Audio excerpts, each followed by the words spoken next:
que o modernismo brasileiro tem a ver com as fazendas de café e cana-de-açúcar? Tudo!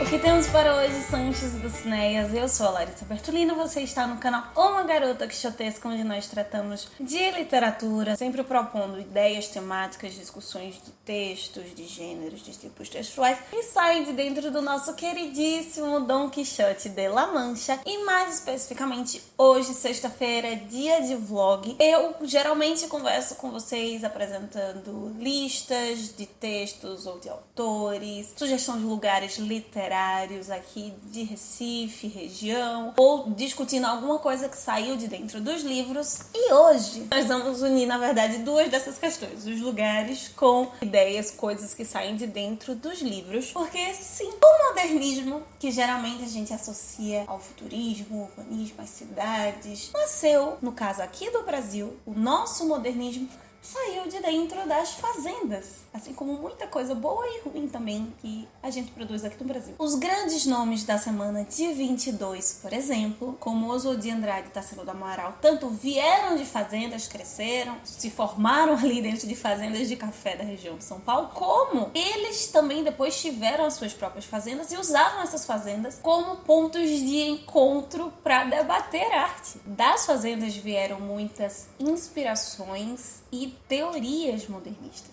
Nosso regionalismo, por exemplo, especialmente o de 30 e de 45, tanto artistas vieram das fazendas, como elas passaram a ser não só cenários dos livros, como até mesmo protagonistas dos livros. Se as fazendas de café nos deram os artistas de 22, os engenhos de açúcar nos apresentaram nomes como José Lins do Rego ou João Cabral de Melo Neto, por exemplo. A fazenda mais famosa do Brasil se encontra em Casa Grande e Senzala, um livro de história, sociologia, um livro mais teórico, do Gilberto Freire, mas que foi imprescindível exatamente para essa última geração do modernismo, para como eles pensavam o Brasil consecutivamente, como se fazia uma arte brasileira. Sendo esse livro de 33, ele consegue explicar o poder e o impacto da fazenda no imaginário brasileiro, mas especialmente na forma de ser do Brasil. Por isso que implícita ou explicitamente as fazendas estão na nossa arte, na nossa cultura. Se tem um espaço que literariamente me inspira, dele me veio a ideia para fazer esse vídeo, são as fazendas. Para mim é um lugar propício para ler, para ter uma leitura de qualidade, para ter ideias literárias, para fazer conexões, criar esse imaginário. Tudo bem que esse vídeo é sobre literatura brasileira, mas até o Quixote não. O Quixote era um fidalgo. Ele só consegue fazer o que ele fez porque ele tinha dinheiro, ainda que decadente, vindo daquelas terras. E por muitas vezes, estando aqui nessa fazenda aqui com a minha família, todas as vezes que eu venho, eu sempre penso em alguma questão de literatura. Já apresentei livros aqui, inclusive dessa geração de 30 e de 45, já gravei aqui. E sempre existem cenas específicas de alguns livros modernistas que vêm à minha mente quando eu venho pra cá, pra Fazenda Peixe. E por isso eu decidi então elencar 5 das fazendas mais icônicas pra mim, fazendas da ficção modernista,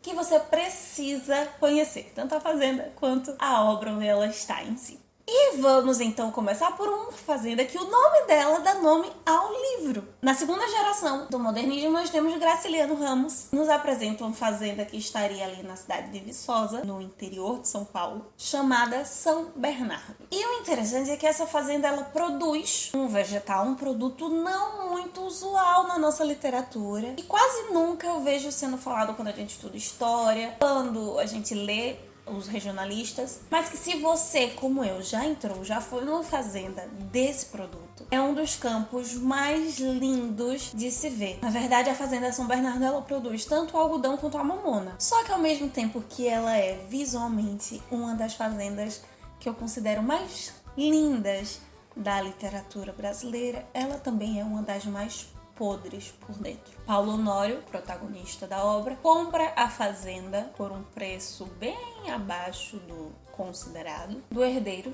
Luiz Padilha, e ele acaba expandindo a região, os hectares, através de vários crimes, inclusive alguns deles assassinatos. Essa é uma obra que tem um recorte histórico muito interessante, porque além de retratar esse interior, os rincões do país, de tratar muito da vida em fazenda, para além simplesmente dos aspectos trabalhistas, dos jagunços ou coisas assim do gênero, você tem um dia a dia ali por dentro da fazenda. Tem um retrato muito interessante de 30, porque o Luiz Padilha, quando ele sai de São Bernardo, ele se junta aos revolucionários de 30, enquanto que o Honório acaba ficando sozinho. São Bernardo deixa de ter essa imagem desse lugar cheio de algodão, lindo, idílico, muito característico, com imagens diferentes, para um espaço tão imenso que representa a solidão desse homem. Um espaço suficiente para todos os fantasmas da sua vida poderem circular livremente.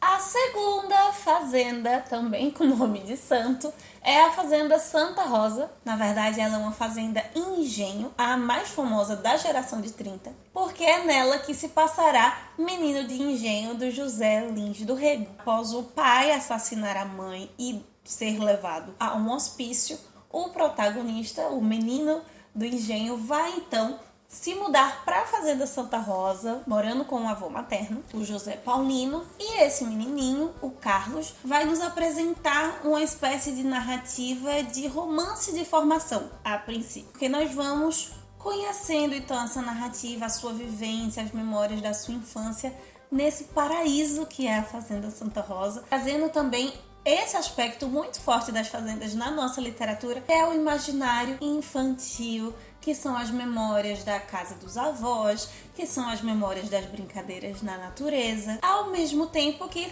todas essas crianças aventureiras nesses espaços têm um vilão, um desafio, e no caso do pequeno Carlinhos, será a tia Sinhazinha, que aos 70 anos comanda com mãos de ferro o engenho e faz com que ele continue funcionando e a Fazenda Santa Rosa continue crescendo. Apesar de a bagaceira que nós apresentamos lá no início do ano, por exemplo, no ano de 28, ser o primeiro, considerado um marco na geração de 30, Menino do Engenho é considerado um marco dentro da geração de 30 do ciclo da cana, especialmente dos livros que vão tratar das fazendas, dos engenhos, das situações, assim como a bagaceira, no caso da cana-de-açúcar. Vão ter segmentos para o café, vão ter segmentos da cana-de-açúcar. Do algodão realmente não existe o segmento. No caso do Menino do Engenho, tem uma situação muito característica por pegar essa transição do século XIX para o século XX. Então, diferente de simplesmente pregados ou jagunços, na Santa Rosa ainda é possível encontrar as pessoas negras vindas da África, escravizadas, no caso seus descendentes, e um contraste dessa fazenda no século XIX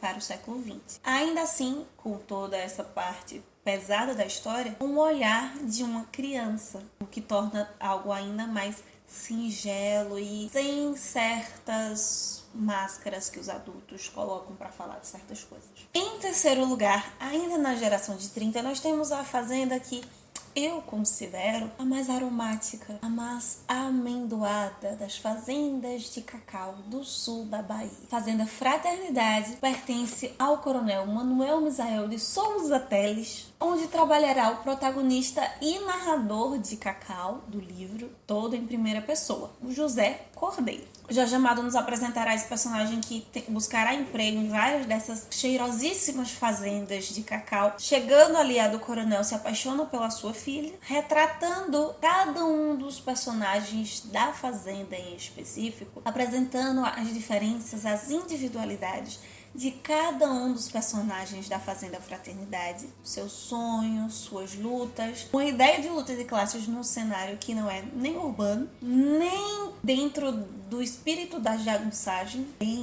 empregado e empregador mesmo, a visão, regado a muito do cacau, tanto o seu cheiro amendoado, o seu sabor forte, quanto também o seu sabor amargo. A quarta fazenda é uma das minhas favoritas. E aqui na Fazenda Peixe eu sempre lembro dela em algum momento, de alguma forma, com alguma pedrinha, ou quando eu vejo os cavalos.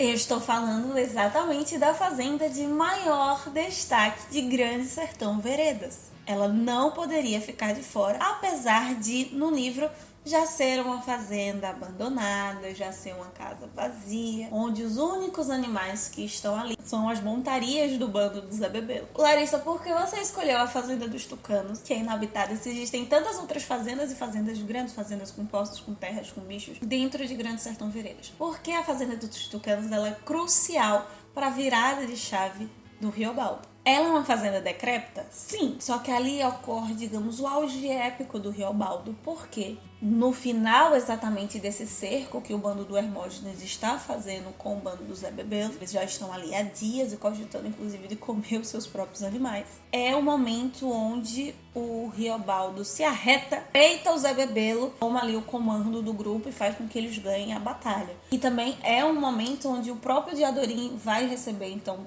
ou começar caminhada para o destaque, para todo o auge que ele vai conseguir no final do livro. É na Fazenda dos Tucanos onde o Riobaldo deixa de ser de fato o Riobaldo e passa a ser o Bruto Branco. Então é todo um momento de coisas importantes que acontecem antes, coisas importantes que acontecem depois, e a Fazenda está ali como parte dessa travessia para essas mudanças. O Riobaldo percebe que ele não pode mais ficar alheio não só àquela batalha em si, mas a todas as coisas da sua vida. Então, tanto ele peita o Zé Bebelo, quanto também ali, não onde ele fará, mas onde ele decide pelo pacto fáustico, se é que a gente pode dizer, né? Porque há dúvida se ele fez ou não. Então, a Fazenda dos Tucanos, ela representa esse lugar de força, esse lugar aparentemente inabitado, mas esse lugar de decisão, de travessia. É uma das de encruzilhada. Por fim, uma fazenda que eu gostaria muito de visitar, conversar diretamente com a fazendeira, depois que o livro acaba mesmo, e entender como foi que ela fez com que essa fazenda passasse a ser o que ela se torna. Porque nos livros a gente não tem tantos detalhes assim. Agora que ela tá restaurada e firme como um dono da própria dona. Inclusive, eu acredito, se existisse um spin-off do Diadorim, de Grande Sertão Veredas, ele poderia muito bem ter visitado essa fazenda. A Fazenda Casa Forte, do livro Memorial de Maria Moura, da Raquel de Queiroz.